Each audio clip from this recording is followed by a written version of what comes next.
Oh my god, I forgot we're gonna have to save this. I just did that. What'd you do? I don't know, just had the most dramatic drink of water I've ever had in my life.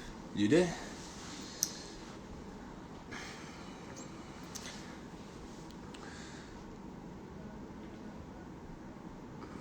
Where is it? Who's that? That's the wrong person. He said ready, so I think he should join. You don't have Instagram on that phone, right? No. I'll just wait for him to join. Man. What's up? What's up? We're just waiting for. Oh, is that him? No, it's No, not. no, no, no. It's not.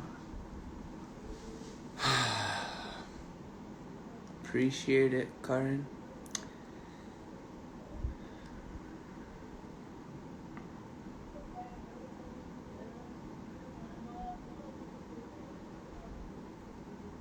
Yeah, there's quite a bit of people still up. No, well, we'll just wait. It's past your bedtime. It is. I'm about to pass out. Oh, there he is. He Oh, just yeah? joined. He's gonna have to just reply. There we go. Awesome.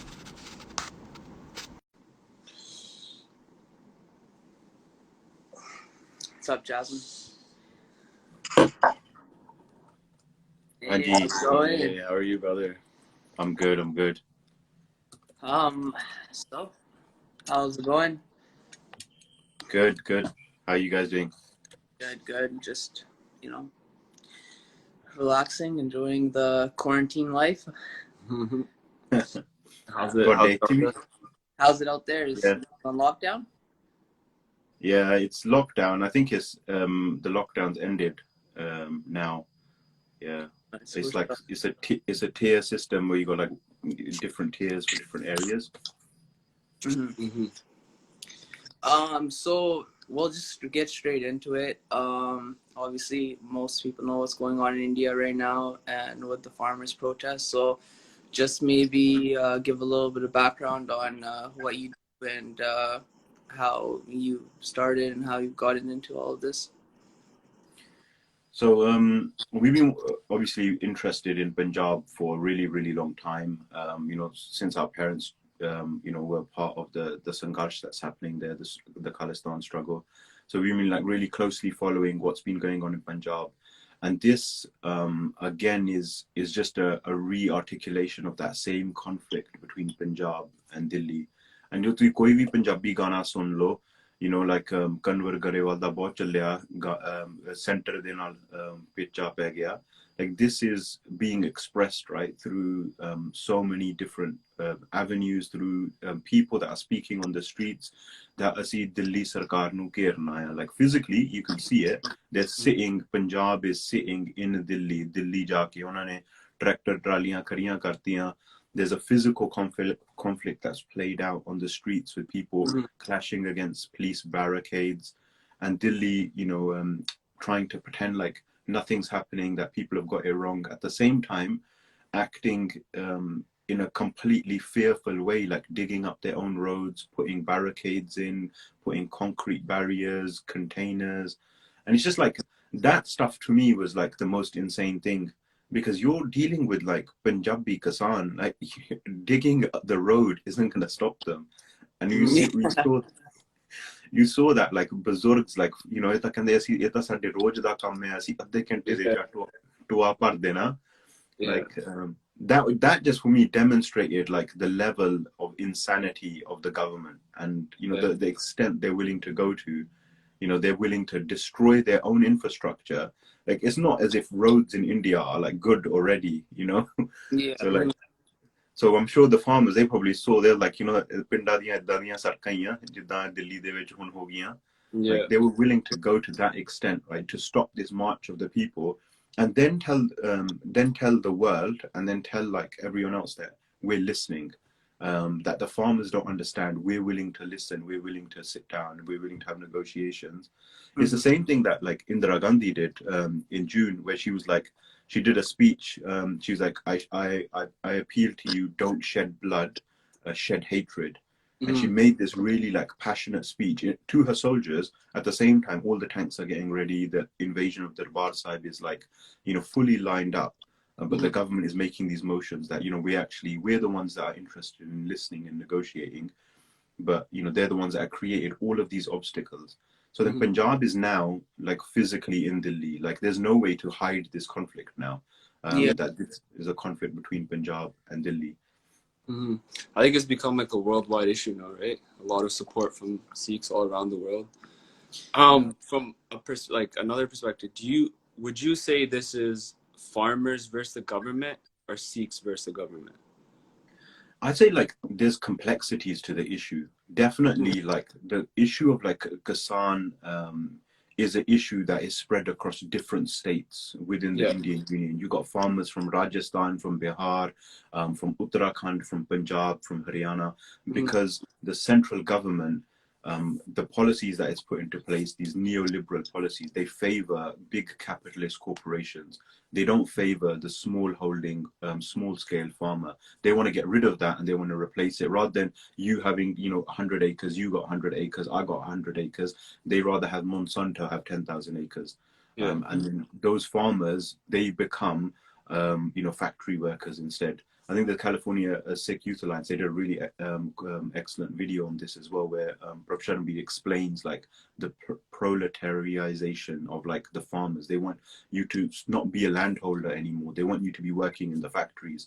And we already see this, like, how many of like my parents, when they came from Punjab, they came from a landholding family. They came here to the UK to work in factories because they would get like, more money. And the same in Canada as well, the same like in the diaspora, right? You either come, you be a truck driver, you can be you're driving a taxi, or you're working in a factory. Yeah. So like that's definitely a dimension to the conflict, is between farmers and the state. But the Sikh aspect to it, that cannot be erased. And the punga is the mainstream Indian media, they're dealing with the Sikh aspect by using Khalistan and demonizing everyone, because Khalistan is like become like this massively poisonous word in the Indian media. So they're using that aspect to crush the Sikh aspect of the struggle. Because you see any BB video, any video from any bacha, or they're talking about their Guru Sahib. Like today, this morning, I was just watching a video from a kabaddi team, and they were saying Sawa lakh se ek larao Guru aisi Guru Gobind Singh diyan ladliyan faujan. Like, how can you take Sikhi out of the equation? It's just a massive injustice. So them using the word Khalistan in a way that they're saying that it's like a negative way. For people who don't like know what it is, because obviously we've been like posting about it, like a few things, and like they're probably confused. Like, what is it? Like, what's your definition of it? Where Khalistan comes from and where that word comes from. So Khalistan as a word is coined by this guy called Dr. Veer Singh Patti in 1940. And he was this guy who was writing at that time when like the Indian kind of the formation of India as an idea was taking place and Pakistan was taking place. So he inserts this idea that Sikhanda Desh hona chahiye, we should call it Khalistan, the place of the Khalsa. Other names were thrown around during that time as well, like Gulistan, Sikhistan, and you can follow the kind of the development of these like different kind of ideas for naming a region, which is Punjab, which is a geographic region, the land of the 5 rivers, that this is Sikhandi Tartiya, Guruandi Tartiya, that Sikhs should have their own place. And then basically from like the 1940s, India is created and Pakistan is created in 1947. And then, during that time, in that time, the creation of like India and Pakistan and the partition of Punjab, right? Because today, when we talk about partition, we talk about the partition of India in the mainstream, but India wasn't partitioned. Pakistan and India were created by the partitioning of Punjab and Bangladesh, right? Which originally was called East Pakistan, and then they fought, they won their war for liberation, and then Bangladesh was created. So during that time, Sikhs are struggling for their own space, because we've got to go back into like a little bit of history. Like in, we know, everyone knows that Sikhs had an independent Raj, right? Under Ranjit Singh and the Khalsa Fauj, Kalifullah Singh, we had Sarkar-e Khalsa. 1849, the British formally annexed Punjab. So basically, it's just a fancy made-up word that colonizers use to say, now this territory belongs to us. They've taken, legal control of Punjab. So they take control of Punjab legally, according to their, basically, militarily, they take control of Punjab in 1849. And then from 1849 to like 1947, like a period of 100 years, Sikhs are like locked in conflict against the British. And that has many, many different forms. A period of 100 years, so much conflict takes place in that period. Like Jetto da Morcha takes place. You got Jabbiya da Morcha, where the Gore take the keys for Akal Takat. Sikhs fight to get those back. Guru Ka Bagh happens. Sakkan and Kana Sahib happens. So many little conflicts that are all part of this larger push of Sikhi and Sikhs being independent again from the British. During that time period, you also see First World War and Second World War happen. And in that time, what the British do is they see that there's so much Javani in Punjab that rather than them fighting against us, let's recruit them into our army. And they develop this martial race theory that, Sikh, tusi bahut bahadur hain, tusi larke sara kuch le lena, that come fight for us.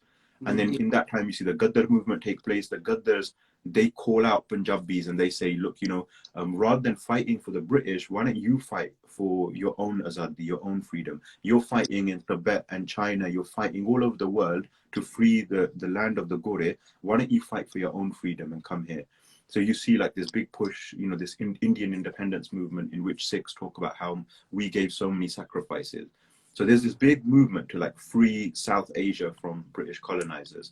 And then when we come to like that period of like the 40s, 1940s, where like, this conflict was kind of coming to a head of, separating India out from like British control.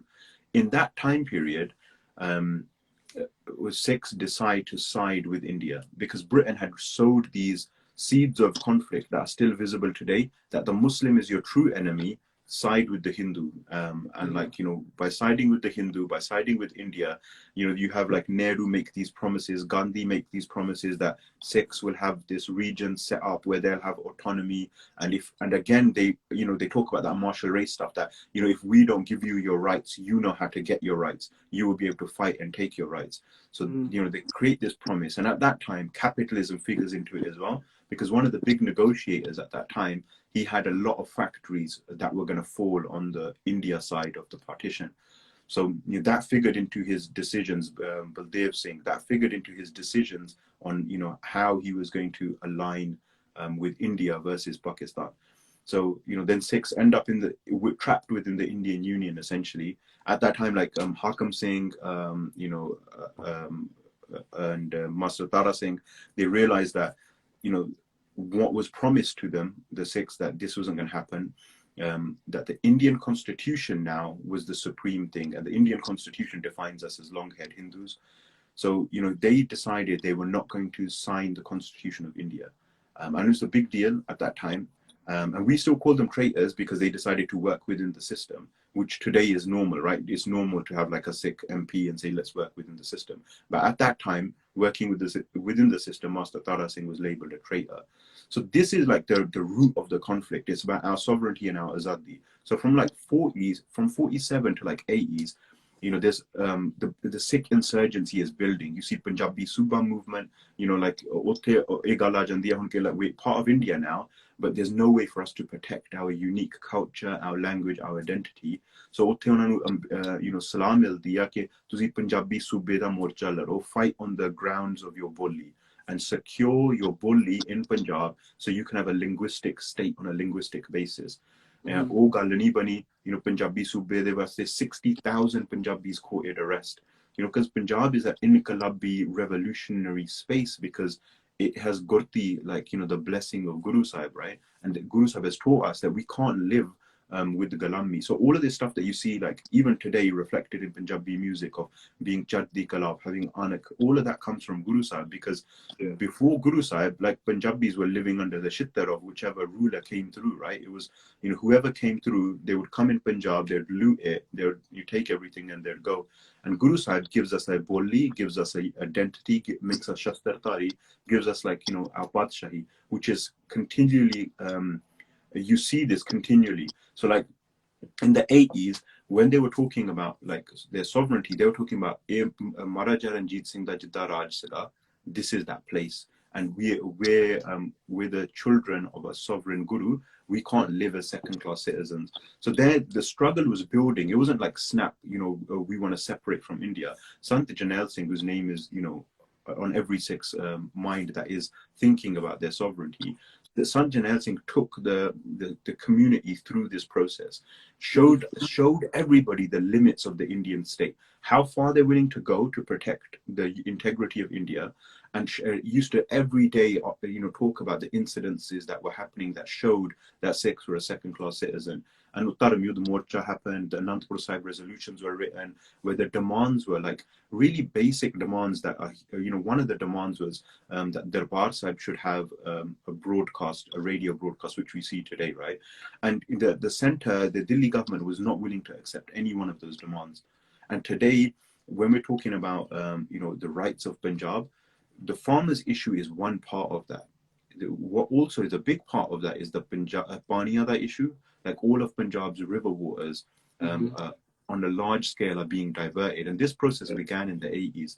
The creation of the Pakranangal Dam, the creation of different headworks to divert different areas, the SYL, Satluj, Yamuna link to divert Pani. I was watching one video from one of the guys in Punjab, and they were talking about how they diverted the Pani and they didn't even use it. They just diverted it and flooded bins. And they're Pani roll. So in the sand dunes, they just flooded the sand dunes. And he's like, even today, you can see those bins are still flooded because they didn't want to use it. They didn't want you to use it. That was the beat. So Pani is a big problem. Punjab till this day doesn't have a capital. Chandigarh is a union territory. So Chandigarh was originally meant to be, Chandigarh was was meant to be the administrative kind of capital of Punjab. We know that Punjab's real capital was Lahore, right? The twin sister cities of Lahore and Amritsar, which the British purposefully divided. So like these issues go to really, really deep things. So the farmers' issue is like the surface level. Like, they're trying to take your language. Now they're taking your food and your future. Like, if you're not fighting now, you ain't got nothing left, basically. And I think Punjab clearly realizes this, right? So it's something deeper than what. So then, so that's what I was asking, because I've seen a lot of stuff like, oh, is this like. So what do you think about saying when everyone's like, oh, we should just focus on the farmers right now? Is that something you agree with, or what do you think? Do you think it's there's more to it type of thing that we should, or right now we should be just focusing on this? And how some of our own people refuse to talk down upon Khalistan and Pinderwala and stuff like that. I've seen it myself, but it's it's just the education part I don't think is there. I mean, just speaking to you right now, you've told us so much about it in such depth. I feel like that needs to get out there. Whereas a lot of people have it misconstrued, right? Yeah, for sure. It definitely needs to get out there. And the fact that it's not out there, it shows what is out there, right? Like this, shows why India is working so hard to demonize Khalistan, because they fear it. Our parents tell us the enemy fears Khalistan and sees it more as a possibility than a lot of our own people. Delhi is shaken to its core, and their media is koi Khalistan na ban jaye ithe. And it's clear from their rhetoric that's what they're fearing, that they don't want this to turn into the movement for Khalistan, because Punjabi ut kare, everyone's awake, and if they start taking their rights, they're going to take all of their rights. And that's always been the thinking of the Delhi center. The fact that we don't talk about Khalistan, or we say let's not make it part of the conversation, it's about trauma. So to suppress this, to take this idea of Sikh sovereignty out of our minds, they had to demonize it to that point. They had to make us fear it. And when people talk about Khalistan, if you talk to elders, everyone who's listening, watching, go speak to your elders, and their relationship with Khalistan is one of fear. I've been in this Gurdwara community organizing space for a really long time. I've heard, businessmen, Gurdwara Pradhans, youth that are involved in Sikh organizing, all of them say the same thing. if we want to go back to India, if we talk about Khalistan, then we can't go back to India. It's going to cause problems. So that fear is what's limiting them from speaking. And when you're when people in positions of authority in the community, when they limit what's being spoken about, they censor the community. What that does is that reinforces that trauma and that fear that we can't talk about Khalistan. And it is it's a very real fear. In order to take that idea out of our tongues, out of our minds, from like the 80s to the mid 90s up until this current day, the Indian state committed massive acts of violence. They raped women, they killed children, they, look at Jaswant Singh Kalra documenting all of these cases. These were the people that were fighting, right? And he's documenting all these cases, and in one area he finds like thousands of bodies, and he estimates there's like 26,000 unidentified bodies, which basically young people of Punjab that have been killed. NSYF has documented this. This NSYF's documented 5,000 200, 300 cases that are on their website, data.insaf.org, and every single one of those is an act of enforced disappearance. So that trauma exists, and that trauma goes hand in hand with Khalistan, but also there's a spirit of resistance that comes into it. And so when we talk about it, that side inspires us massively. So this issue right now is about farmers' rights, and it's about the land. But to say this issue has nothing to do with Khalistan, that's an act of injustice. Nobody here is saying, like, the farmers' Morcha isn't openly demanding Khalistan. One of their demands isn't Khalistan. But to say that it has nothing to do with this, it's not part of that struggle, that is trauma, that is fear, and that is also an act of injustice. Because the only people that are talking about Khalistan so forcefully is the Indian media. And because that word has been demonized so badly, Khalistan is associated with torture, with police coming to your house in the middle of the night and ripping your doors down and kidnapping everybody. And Punjab police is seen as like this this fearful entity.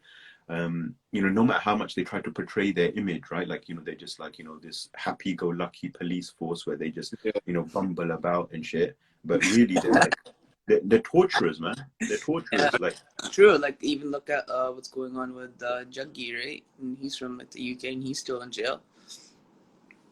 Yeah. So like, there's no like effective mechanism. Like, Jaggi's been there for like 3 years. He's had like, he's on his 50th trial hearing. He's had like 180, 90 bish here. And it's just, and the system that Jaggi's caught in is the same system that the colonizers created. So every single Thana and every single district, you get a case registered against you. So you're forever running around. Like, Punjabi Jat kehde hai ki na bamari lage na muqaddama. So let's not get ill, or let's not get a court date, because duniya cheezaਂ letthdiyan nahi hundiyan. Because that's it. And even now, Ravneet Bittu, this guy is saying that, the people that are talking about Khalistan, a case should be registered against them in every single district.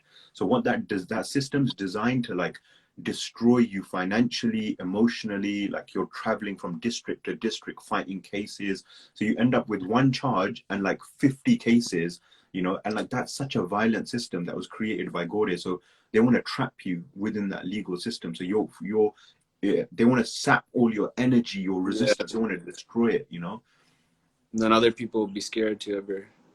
And that's it, man. And that's with Jaggi, right? Like, one of the big victories for the Indian justice is that people are now scared to speak up, and that's a part of their violent process to create fear.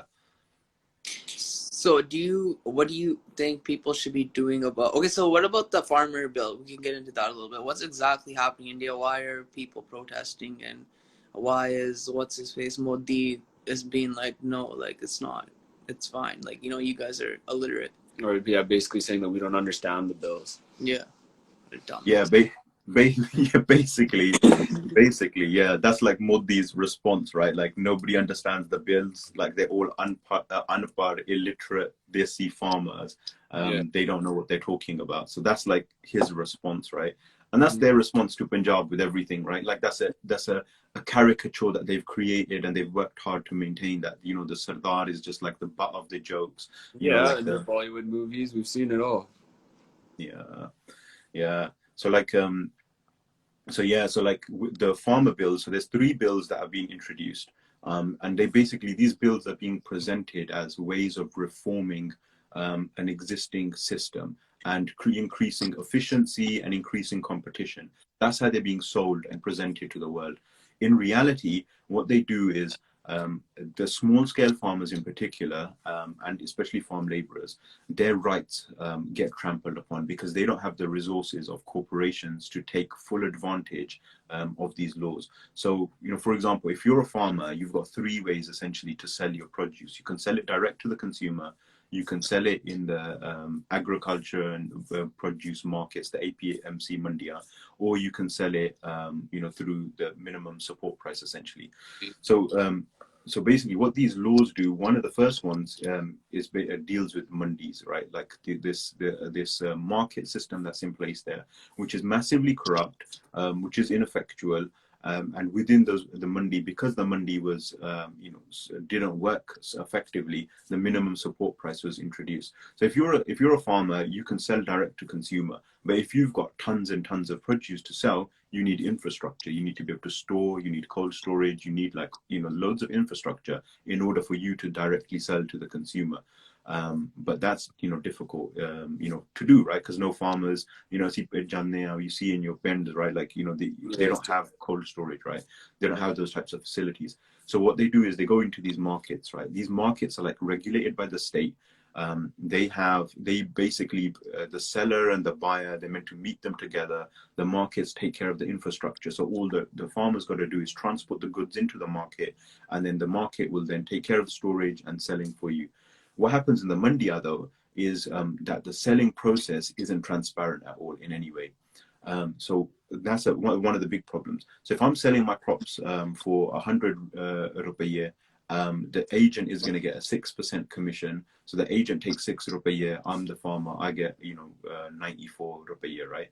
What ends up happening is, like everything in India, is massively corrupt. So a lot of the times the agents will buy directly from the farmers at a lower price and sell at a much higher price to the large scale sellers themselves. Or what they'll do is the buyers, they'll form a little mafia essentially, and they'll keep the price down. So they'll buy directly from the commission agents, and they'll make sure the price stays down. So the farmer's getting a low price. So the farmer's selling 1 kg of gande for 7 rupiah, and the consumer's buying 1 kg of gande for 70 rupiah. But the farmer's not seeing that massive 100-200% price increase, right? The mandi is absorbing that price. The corporations, the big sellers, the big buyers that are in the mandi, they're taking that massive price, right? And they're not doing any of the work. They're essentially middlemen. So Modi is saying that he wants to reform this middleman system. So one of the bills allows you to sell outside of the mandia. But what ends up happening is, a rival mandi will be created. And there's a really cool video by this Punjabi guy, and he's like, AC mandi bana deni hai. It'll be look really nice. You'll sit down, they'll give you a cup of cha, and you'll sell to them because they treat you nicely. And then the APMC, the government-backed mandi system, collapses.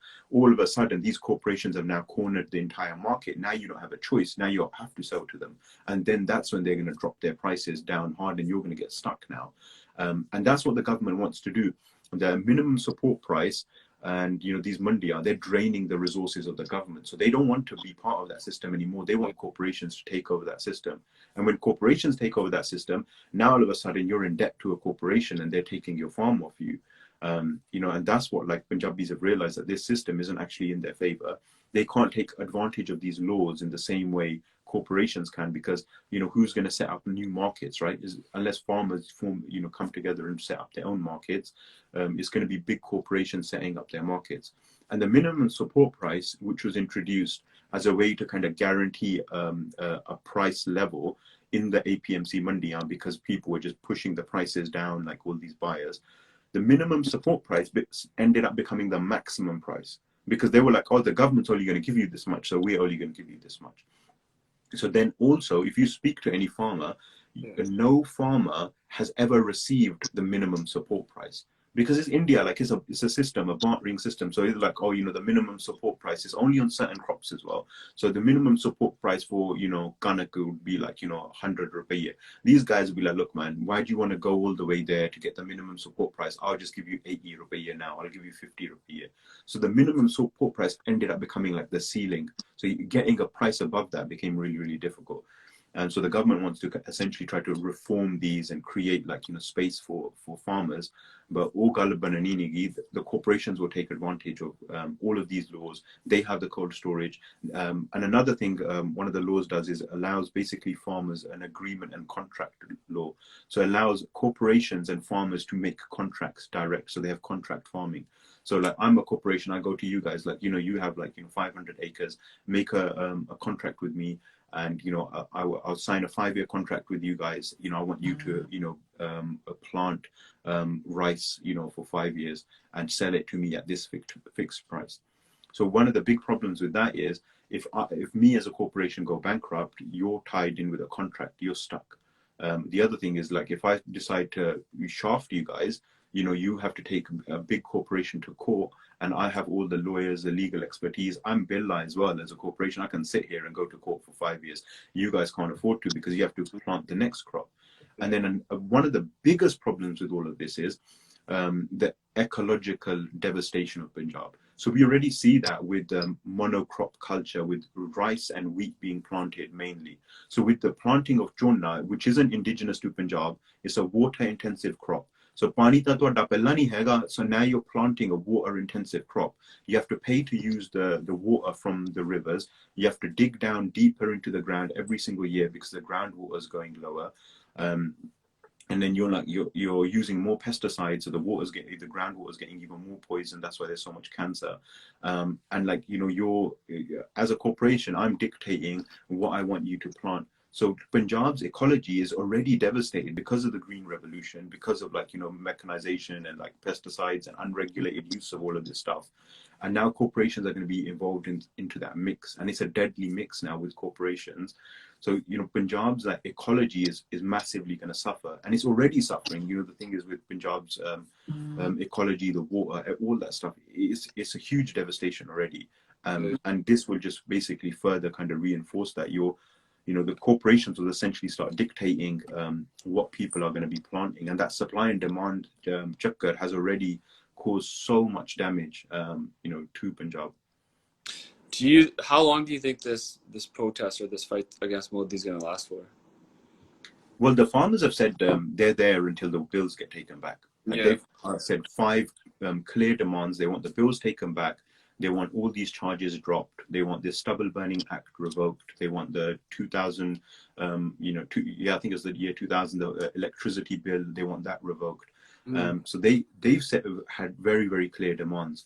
Now, leader there, right? Like, the people have left their homes. They've left from, like, you know, Shambhu Morcha. They said, we want bill wapas le lwe. Wo to koi kat gal nahi. I'm sure everyone watching, you guys, you've all seen the videos as well of people saying that there's nothing less they'll settle for. And they're like, you know, we've bought 6 months worth of ration with us. We're sitting here. We're going to stay here all through the winter until, you know, these guys take the laws back. So, you know, the government, like, these guys are sitting in, you know, offices and homes, you know, like, they might be able to wait out longer than the farmers. It's going to be a test of resolve between, you know, the farmers and the government. And again, like, you know, this is where Sikh is going to come into it again. Like, Boda Mahinaya, like, this winter month is the month of Shahidiya. It's the month where the Chote Sahibzade are Shaheed, the Vadde Sahibzade are Shaheed. This is where, you know, Guru Gobind Singh is separated from their family. Like this, it's like a massively intense month for Sikhs. So, you know, if the government think that, you know, the winter is going to, you know, destroy people's resolve, they've got another thing coming, because, you know, it's just not going to happen. So these guys are prepared for a long haul fight. You know, the government, they can wait longer than us. You know, it's an unfortunate reality. They can wait a lot longer. It's going to be a really, really intense battle. You know, it's going to be all eyes on Punjab. Baki leaders de utte, you know, the farm union. So what do you think is, like, going to be the outcome? Like, do you have any idea? Oh shit. Are you there? I can't hear him.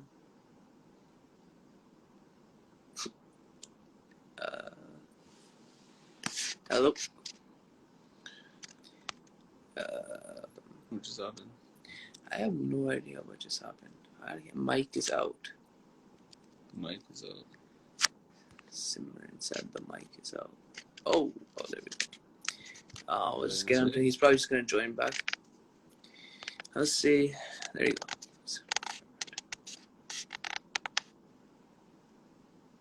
Winter won't affect their willpower. 100%, bro. Hello. There we go. Sorry, I don't know what happened there. Internet. UK internet for you. Indian government. RSS agents have entered. Yeah. Yeah. So like, it's gonna be a long haul conflict, and Bucky, like, it's on the leaders, right? The farm union leaders. Personally, I'm not a big fan of the farmer unions. These guys have been around for a really long time, like since the 70s. And their job was to get, like, the minimum support price. These guys couldn't get that effectively established. Then it was like the whole karja maaf karo, because farmers are dying of debt, and they couldn't get that karja maaf. And now, if the leadership was entirely in the hands of the farm union leaders, these guys would have sold out a long time ago. No lie, they would have sold out at that first meeting when they sat down and they had dinner with the government and all that kind of stuff. And now, like, the only reason these guys aren't selling out is because there's a parallel power base, which is the Sangat, and which is individuals like Deep Sidhu, Lakha Sadana, the singers of, like, the Sangat is awake now. So they know they can't, like, like a couple of days back, yesterday, day before, when they did the whole thing of, we're not going to eat the government's food, we brought our food with us. They were acting like, this is their principal stance. They already ate the government's food once. The only reason they weren't allowed to eat it the second time is because Deep Sidhu did their besti, like, worldwide, and said, "Tusi utte jaake unna diyan rotiyan khaaye," like, and then they were complaining about that. They were like, "Oh, Deep Sidhu ne sanu kehta tusi rotiyan kha liyan government diyan." Like, ek koi kehne wali gal hai, like, Deep Sidhu is embarrassing us over this point. And now the same guys have turned this into, like, a principled victory that they didn't eat the government's food. So if it was entirely up to, like, the farmer unions, these guys would sell the movement out. Like, they would settle for less. They would settle for some kind of, BS panel being set up where the laws were reviewed. And, that whole thing about Punjabis being dumb, these guys would have facilitated that. They would have completely facilitated that. Oh, you don't understand the laws. Let's help you understand the laws. Let's set up a review panel with the government. Then they would have become important. They would have become, like, the leaders, all that kind of stuff. So, if those guys sell out, then I don't think they can, because they're stuck between the Sangat and the government, and neither side's backing down. So the farm unions are probably looking for a place to run right now, but they're not going to find one either. So how do you think about all these, like, Punjabi singers that are, like, kind of stepping up and like talking about it, and, like, do you think, like, that's good for the community, and, like, how everybody's kind of coming together? Like, we get a little bit of, like, the positive side of things here. It's a bit of a blessing in disguise if you look at it, because so many people have come together worldwide. We're all getting educated on what's going on, and we're all, looking back at our history and stuff like that. A lot of the younger generations getting involved, and they want to take part and try to understand what our history was really about, which I think is a blessing in disguise. 100%, yeah. Like, the fact that the community is being awakened, the fact that everyone's coming together, the fact that Punjabis are, like, resisting to this point, like, it's a massive inspiration for everybody all over the world. 100%. And, like, the fact that the singers have come through, like, this is, like, full kerpa. Like, these same singers were, like, singing about, like, stuff that was bringing Punjab's culture on a downward kind of trajectory. And now these same singers are singing songs that are challenging the spirit. Punjab di Anaknuvan gar reha. So, like, that's a big deal. Like Kanwar Garewal's song, Pamme Dummewal, like, these guys, Ranjit Bawal, all these guys, like, singing really, really cool songs. Personally, I don't listen to that much Punjabi music, but I've been listening to their songs that they've been singing. Like, really, really powerful songs. One of my favorite ones is Tamki. I don't know if you guys heard that one. It's on the playlist. I know what you're talking about. Yeah, I like that song. That song's, like, it says a lot, right? It says a lot. So, definitely, like, Punjab's culture is deeply tied to, like, music. you know, like from Asa Ki War, like all the way down, right? Like the music is a big part of Punjab's culture, and seeing that, like that expression, you know, that indigenous Punjab expression, like it is, you can't put it into words, honestly, like the effect that it has. Like a leader can do a speech, right? Like, you know, like we've been talking for a while now, like people like, you know, listen, but like a song will capture this same stuff in a much more condensed way. So, you know, like, there's a feeling behind it, there's music behind it, there's like an emotion that's tied to it. Because Punjabi itself is such an emotional language, and like the music captures so much of that, and I think it's and the it unites. struggle behind everything. And that's where it comes from for There's that most of passion, it. there's that energy. You can feel it. Nobody else can like feel what, you know, they're going through. So it's like that's where usually greatness comes from, struggle. Yeah, definitely. And that music gives us like a common, like, it gives us a space that's like, that's ours, you know, like you guys sitting there, like we're sitting here, some kids sitting in Malaysia, Australia, we're listening to that same song, we're in the same space now that's been created. You know, we're in that same kind of time zone, that same frame of mind, and like that's a powerful thing, you know, to have that deep connection once again with each other, and with Punjab, and with the people on the ground. They're listening, they're feeling that same connection that we're feeling. It's just, you know, it's a massive blessing. That guy asked a pretty good question. Yeah, if anybody has any questions. Why are all the Kasan unions hell-bent on removing Sikhi from the protest? Yeah, I did see something today too. It's like only have green there. Like we got orange flags on our truck. Like I don't think that's a problem. I don't know. What do you think about that? Yeah, I mean, like it's a huge problem trying to remove Sikhi from the equation. Like there's the farmer unions, the, you know, liberals, the state, they all want Sikhi to be taken out of the equation. I saw one tweet from a guy, Jaspreet Singh, and he summed it up. He was like, all of these Punjabis that are marching, he's like, none of them have read Karl Marx in it. Like they all know who Guru Gobind Singh is, but they don't know who Karl Marx is. You know, they're not inspired by communist ideology.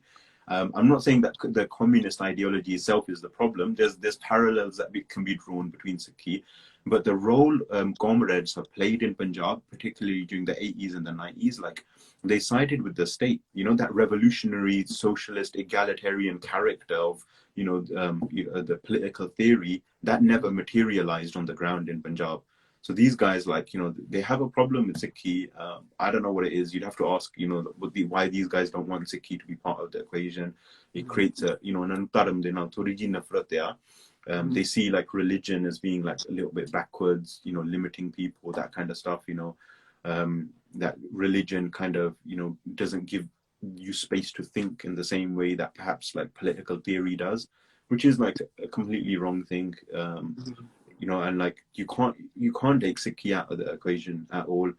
And with the colors of the pugs, like I've seen people in Punjab, you know, depending on which Jathebandi you're from, you know, some of the Kasan Union guys are wearing green pugga, some of the communist guys are wearing red pugs, you know, average Bibiyan from your pind are wearing just normal clothes. There's loads of people wearing orange, wearing yellow. So like to give it like this one color and say, you know, everyone should be wearing a green pug, then like, you know, people like me are going to say, well, everyone should be talking about Khalistan then. Like, you know, we can't, like, we have to have space for everybody. We can't like, there's a balance. I agree. That's a very good point. Yeah. Somebody asked what's good with the Nahangs. Yeah. I mean, you know, like the Nahangs are going to be the farm union's worst nightmare. Like if you're going to try to take Sikhi out, maybe it would have been a little bit possible, but with the Nahangs there, you can't, because all that they're talking Nishaniya of the Guru, right? You know, guys in Bana with like horses, like evoking the Sikh spirit in such a deep way. Like their presence is, you know, send shockwaves all over the diaspora. You know, like everyone loves to see it. They love to see the Nahang Dal turn up on their horses and you know, tell us stories and Taddi Vara and like remind us of who we are. So everything's good. and they've showed up, right? And they showed up, yeah. I think there's one more question. Any other questions from anyone? Nihangs and angry grandma. Could be a future leader for the Sikhs? Kadeep Sidhu. Wait, actually, I have another question though. First, I've seen this like sometimes, like just like this narrative. Who cares? We already got into it. I'm gonna ask, that if like Kalistan is formed, that the leadership is gonna be shit, and we're gonna not be able to uh, get it like together or whatever. I don't know how to explain my question, but you know what I mean. Yeah, I mean, so like we hear, like I've heard like every you know, statement of like opposition to Khalistan, you know, like the few of us that are in this space, that have been in this space, we've heard like all the arguments, like, you know, we won't be able to run Khalistan, you know, we'll have two nuclear powered neighbors on either side, what will happen to the Gurdwara outside of Khalistan, you know, all that kind of stuff, right? And like these aren't like ideological oppositions, they come from like a lack of confidence, right? Like, and an awareness of like the nature of the threat that we're in. So right now, what we have in Delhi is we have Khalsa Raj and all of the, you know, the facilities of Khalsa Raj visible on the streets of Delhi right now. You know, you can't point to one person in Delhi right now and say that's the leader. You know, you have everybody's being taken care of, everybody's being fed, everybody's need, every single need is taken care of. You turn up, if you're living in Delhi, you're in a better condition right now than you've ever been, because nobody is going to touch you, nobody is going to harass you. And if you go to you got Nahangatalla there, you've got like different Pantik Jathibandiya have turned up, you know, you've got just the average person of Punjab every day. You know, people are making these really deeply emotive speeches where they're saying, you know, ਇਹਨਾਂ ਨੂੰ ਯਾਦ ਰਹਿਣ ਕਿ ਪੰਜਾਬੀ ਆਇਆ, ਕਿਸੇ ਦੀ ਧੀ ਭੈਣ ਨੂੰ ਕੋਈ ਗੱਲ ਨਹੀਂ ਤੁਸੀਂ ਕਰਨੀ, right? They're always reminding everyone the character, the Sikh character of Punjabis, and to say that, you know, we wouldn't be able to run Khalistan, ਤੁਸੀਂ ਤਾਂ ਹੁਣ ਦਿੱਲੀ ਨੂੰ ਚਲਾ ਰਹੇ ਆ. Every time a morcha happens, you know, the Sikhs take care of business. You know, they feed everybody. And we're doing that anyway. You know, feeding everybody. They look after their own security. You know, a few bombmen turned up, tried to plant some bombs. You know, they tried to, you know, turn up with a camera team of women and men, and they tried to make the women say these statements. And this was happened like 2 days ago, and it was a huge issue.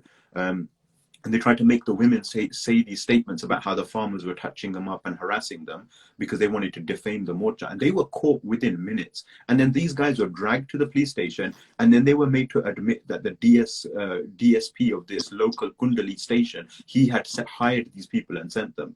So what do you need the state for? The state is... This girl, she actually made a Facebook post on that exactly. I think she was a Muslim. I'm not sure. She's a Muslim, and she said she felt way more safe. She felt safe on the streets because her Sikh brothers were here. Right here. That was deep. You know, I saw that as well. That was shared like WhatsApp groups everywhere, you know, and like it was powerful, you know. It's really an emotive thing as well, you know, like to say like, you know, she was scared when she saw all these people, because that's what Delhi's created, that fear that you're going to get sexually harassed, people are going to touch you up, especially if you're a lower caste, you know, nobody's going to be able to say anything to you, the police is going to side with them. So she had that fear when she saw this mass gathering of people. And then when she like walked through, she's, you know, they were like, oh, Ben, and she's like, oh, they all greeted me as a sister. And that's Sikh culture. You know, that's not coming from like communist Lal Salam ideology. That's coming from Sikhi. That's coming from Gurmat, right? And she was greeted as a Ben, you know, and that's our bully. Anybody that's younger than us, as you can Ben, anybody that's older than us, we say Bibiji, right? You know, and that's like, it's a deep part of our thing. Maninder Singh saying our gurus ran sovereign places, Banda Singh Bahadur did, Sikh missiles did, Ranjit Singh did, and every Baghi, Kaur and Singh in our history was a ruler in tattered rags, hungry, sleeping on horseback. And that's exactly what we're seeing in Delhi right now. That sovereign, undefeatable spirit, you know, or Raj ka re Delhi de vich, you know, and they're reminded the last time they were in Delhi with, you know, horses, the Nahangals have come, you know, like, Raj da sara pravand, jinna bhi Raj da pravand is visible. So to say that we wouldn't be able to run a state, like we're running Delhi, we've been running it for a long time. Look how powerful our communities are when we don't have state violence on top of our heads. Like in the UK, in Canada in particular, the Punjabi Sikh community is massively powerful. You know, because the government firstly isn't torturing you and harassing you for just merely existing. You know, obviously you have to contend with racism, you have to contend with capitalism and all the rest of it, but the Sikh community is flourishing in a different way. You know, how many people come from Punjab and come to Canada and say, you know, "Itthe Khalistan hai, asad Sikhan da raj hai." You know, they're flourishing. They see that sense of flourishment, right? Like, we can live differently here than we can live in Punjab. And the obstacle to that is the government and the state, not any ਸਾਡੇ ਵਿੱਚ ਕੋਈ ਕਮੀ ਨਹੀਂ ਹੈਗੀ. That is not because we're, you know, inherently corrupt, or we're like, you know, not capable of running a country. We're fully capable of running everything. Yeah, we run So through then pretty why much out here. why are there people in Punjab saying that people from other country that are, you know, promoting Khalistan need to stop? My mom was born in Canada. I'm not promoting Khalistan. No, but like, if you've heard people what in is Punjab, this? I heard an interview. This one Sardar was talking, and he said basically that, you know, people are sitting in other countries saying that promote Khalistan, Khalistan. He's like, we don't want Khalistan. Yeah, I mean, if you survived through state violence, I'm sure, you know, you'd be saying the same thing, right? Like, again, it comes back to that same point. And you know, it's one of those illogical kind of points, right? Like, people that are sitting outside of, you know, Punjab are the ones demanding Khalistan. That is like one of the key government propaganda points, right? Firstly, we're all from Punjab, right? Mm-hmm. We didn't fall out of the sky in here in the UK. You guys didn't pop out of the ground in Canada. You know, we're all from Punjab. Our parents, our ancestors, they all originate from Punjab. The movement for Khalistan began in Punjab. The people that gave their shaheediyan, Sant Jarnail Singh was from Punjab. He lived in Punjab. All of the shaheeds of the Khalistan movement, like, they're all from Punjab. You know, Punjab de dharti de poti a sare jinne bhi uthe a, like, they're like the Sahibzade. So they gave their shaheedi. They were born in Punjab. They spilled their blood on the soil of Punjab for the azadi of Punjab. So, like, to say that, you know, it's the coming from outside, it's just an Indian government talking point, because they want to erase the ground reality. You're talking thousands of, you know, shaheeds, and you're talking, like, you know, the genocide that took place. You know, they didn't come and commit genocide in Canada. They didn't come and commit genocide in the UK. They committed genocide in Punjab. So to say that, you know, Khalistan is not connected to Punjab, you know, it's ludicrous. Why was it suppressed in Punjab then? Why was the entire machinery of the Indian state mobilized to suppress this movement? The Darbar Sahib was attacked. That was in Punjab.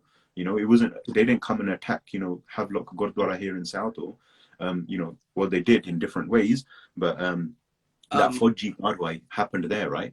Yeah. Why do you think this one lady thinks it's a dead movement? Who said that? Some ladies thinks it's a dead movement. Well, like, I mean, she's probably reading a lot of Indian newspapers, you know, and not connected with the heartbeat that Probably is. a lot of propaganda too, right? That the Indian government goes out there.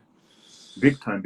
And, like, you know, a lot of these people, they also think that Sant Jarnail Singh is a terrorist, that Sant Jarnail Singh was, you know, shouldn't have kept weapons in Darbar Sahib, and, you know, like, it's coming from like a place of fear. It's coming from a place that, you know, we're the ones disturbing the peace, and, like, it's a complete disconnection. You know, Khalistan is definitely not a dead movement. You know, this is a demand, this is an energy, this is a feeling that exists below the surface, and it shows itself at the opportune moment. So the fact right now, like, Chandy did a tweet that I saw this morning. Yeah. You know, sometimes these tweets capture a lot, right? And he did a tweet, and he was like, you know, Indian government, Khalistan is dead. Also, Indian government, Khalistan farmers. Khalistan. You know, like, it's not a dead movement. If anything, you know, like, it's more alive now than ever. Yeah. For sure. What about the okay, so I have a question about, like, what do you think about, you know, how all these other, like, the Kangana girl and, like, all these other people are like talking shit, right? And what do you think about giving, like, attention to that? Do you think are they just trying to distract us type of thing, or, like, what's going on there? I think they're trying to bring out the bad side in us. And, like, the other one, the one from yesterday, she was looking for clout for sure. She was like, you know, I saw that. But I think that, like, I don't know. What do you think about that? Yeah, I mean, just before I touch on that, like, again, Maninder Singh saying, like, you know, 3 young Sikhs get life sentences for having Khalistan literature. And that was, like, last January, 3 young guys, they had literature that talked about Sikh sovereignty, and they were sentenced to life in prison for, like, sedition and anti-India activities. So, like, this idea that, like, Khalistan is, like, you know, a dead movement. It's very much alive. And there's a report that the Sikh Liberation Front published called Criminalizing Dissent. So one of the big bungays is, right, like, apne, like, don't read, right, like, you know, and you know that that's a difficult one as well, because there's a lot of stuff to read, right? But when reports are produced that kind of condense it, like there's a Kalistan report on kalistan.org, and on NSYF.org.uk, that website, there's the Criminalizing Dissent report, and these like bring together so much information and like present it to you in a really nicely laid out format that you can read and that you can then like understand how we're viewing and seeing things, and like how the Indian state is actually functioning to like suppress this, right? And that's really important to understand. And like, you know, I think it's the same Benji that's saying, if Khalistan was to form, I hope it wouldn't have our archaic values also free Jagina, and it definitely wouldn't have you know, archaic values at all. You know, Sikhi is well ahead of anything else. But coming to your stuff about you know, the Gangana, I mean, definitely, I think they're chasing clout. They want to, like, you know, increase their audiences. You know, we like probably gave her more clout than she's ever had, honestly. I feel like they're also trying to distract us. They want to bring out the bad in us so that they can showcase. I don't know. Like Did you see what happened in Toronto? The Biadbi, like, I feel like they want us to react, and they want us to do something so that they can show that out there and say, like, yo, look, this is what these Sikhs do, right? And it's a time where we just have to kind of stay focused. Yeah, definitely. And it's an important, really, really important time, man. And like, you know, these guys, like, they always do the same thing, like, to provoke us, like attack Guru Sahib, you know, attack us. And they know, like, you know, kise Punjabi ne bad deni unna di lat ba, and then they'll be like, oh, see, I've been attacked by Khalistanis and I was just doing nothing, right? Or they want to show this, like, this idea of the fanatic, and they want to appeal to Gore, and they want to say, look, these are pagal, they will kill you over religion, right? And like they want to reinforce that idea to like demonize us even further, because Gore see somebody like me and they see like Osama bin Laden, turban and a beard, right? They see somebody who's backwards. They see someone who's like, you know, isn't a member of society because they're bringing religion into it. Like, they get Haji? They get intimidated by our energy. Yeah, big time. But it seems like I've seen so many like random, like, you know, Hindutva people. Like, it seems like every Bollywood like star is like a right-wing Hindu, you know, like it's intense, and they all are verified on, like, you know, Instagram and Twitter. They have massive audiences, and they've got nothing better to do than just bash Khalistan like all day long, and like attack Sikhi and attack the Morcha, and just like every single one of them is like a little mini version of like ZTV and Aaj Tak and, like, you know, the Goti media, right? They're like, they just parrot the same points, man, again and again, like, oh, Khalistan this, Khalistan that, like, you know, we don't want Khalistan. Pindiwala was a terrorist, you know, like, it's like, come on, honestly, seriously. Yeah, one lady in an interview, she literally said it while she was talking to Deep Sidhu, I think, and she literally said it, like, you're interviewing somebody and you're calling somebody a terrorist, that, like, you know, he defended it and everything, but it's just crazy. Somebody asked a question up here. Let me see. Referendum. What do you think about referendum 2020? That's one. Do you think, or well, yeah, you can answer that one first. I mean, we could do another podcast on it if you guys want, but it was a big topic. Do you think makes the Indian state scared is good? Yeah. Do you think India actually giving into Kasan Union's demands will be bad for the Kalistan movement? No, because they're not the Kasan Union demands, they're the demands of the Punjabi people. And just watching, like, you know, Lakha Sadana talk today from the stage, like saying, you know, if asi eto jet ke chal gaye, like, you know, every single other demand of ours is gonna, you know, come back to the surface. But if we lose now, we're not gonna be able to rise up for another 20 years. So like they are the demands of the farmers, right? The Kasan unions didn't bring people to Delhi. You know, Shambhu Morcha essentially did, and like the mass mobilization of the people. The farmers' unions, they weren't in favor of the Delhi Chalo thing, right? I think people have forgotten that in the noise that's been happening. They wanted to sit and negotiate in like Chandigarh or wherever, right? They didn't want to, like, you know, mobilize people and create a conflict between Sikh and Punjab and Delhi. Like, these guys don't have a problem with the Indian state. They're not like anti-India in any way at all. If it was up to them, everybody would be waving the Tiranga around and, you know, shouting Bharat Mata Ki Jai and Lal Salam and stuff, right? So they don't want to like that conflict to run any deeper than it needs to run, because they know, like India knows, under the surface, it might start with the farmers' demand, but under that surface, "Ota hun puri azadi di gal hi hogi." Yeah.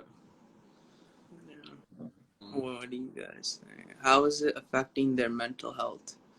Bobby, Saskia. He's been talking about that. Yeah. Okay, so let's wrap it up. We were almost at an hour now. Yeah. What should the younger generations and the people like is speaking out, doing all this and talking, is it doing something? Because a lot of people these are rallies, wondering, everything. and is that what we're supposed to be doing, or what should we do? So like, that's one of the questions that we're thinking about the most, right? The whole question of doing something is probably one of the most important and pivotal questions. Right now, most of our response has been like surface level of like, educate yourself further, support the farmers financially, donate to these charities, that kind of stuff. But we need to think about that question more. We need to go, like, I could give you like some, just some like generic stuff, and like, I could just like, pass that question off. But it requires a lot of thought. It requires us to really kind of build a deeper connection and a deeper relationship with Punjab that isn't transactional. Because right now, like this whole thing of like, let's give money to Punjab, that's still our transactional thing. Like, we're, like the NRIs, and I hate that term, by the way, and we should never use it, but like, just to, that's the way it's used, right? Like, we're the NRI community, and we should like, support them financially, because we have money, we have capital. They don't need money. They said from the start, they're like, we don't need money. Like, that's not something that we need. We need like moral support. So the rallies in that sense are really important. The rallies, like, happening all over. I've seen like literally every city, town that has a Sikh population, doing rallies. And the rallies are another thing as well, right? In the diaspora, I ain't seen no Indians organizing no rallies anywhere. No. It's the Gurdwara and Punjabi Sikh that are organizing the rallies. Yeah. It's just facts. You're not saying anything wrong. That's true. Yeah. So the rallies are like really, really important. And looking at like, again, I'll bring in like what Maninder Singh is saying here, like, the clash, right? We're okay with clashes and violence by our protesters in Punjab. Why are we afraid of the same clash in the West when we protest, right? So what that clash between Sikhs and, the oppressor, what is that? What does that look like? Who is part of this equation of the oppressor? How does like the British state, the Canadian state, like our host countries that we're in, they have really good relationships with India. And we haven't been able to exert our political muscle or like anything in those domains. Right now in Canada, everyone's hyping over that video of Trudeau when they asked him about, Canadian-Indian relations, and he stuck to his human rights thing. Yeah, fair play to the guy. He stuck to his human rights agenda. But at the same time, Canada has really, really deep connections with India. And like Canada is also a country that's built on genocide, and like, it has the same kind of capitalist vibe that India is dying to have, right? So looking at how we're resisting, what our resistance looks like, these are the questions that are going to define our generation. And it can't just be a transactional thing of, let's send money to Punjab, let's give them, like medicine, let's give them, send them clothes. This isn't like, some poor third world, destroyed country where, and we're not gore, where like, we're out of our guilt, we're going to just send them kapre and send them, feed a hungry Punjabi, for $5 a day, right? Like, that's not the energy we need to be bringing to this. We need to like seriously build our connection and our with Punjab. We need to build our connection with Sikh resistance, and we need to look at what this clash looks like for our generation, because the our parents' generation, they showed us what that clash looks like. They fought an armed resistance movement in the 20th century, like across different countries. They mobilized Punjab. These guys were getting weapons from China and Kashmir and all over, wherever they could get them from. One guy was arrested in America, like Lal Singh, and he had like, flipping rocket launchers and grenades like spilling out of his house, like, So like, what does that clash look like for our generation? That is the question for us. And I'm not saying we recreate that same struggle that they did, because that struggle, like, shared sadi unni capacity nahi hai to recreate that struggle. But we definitely need to answer that question.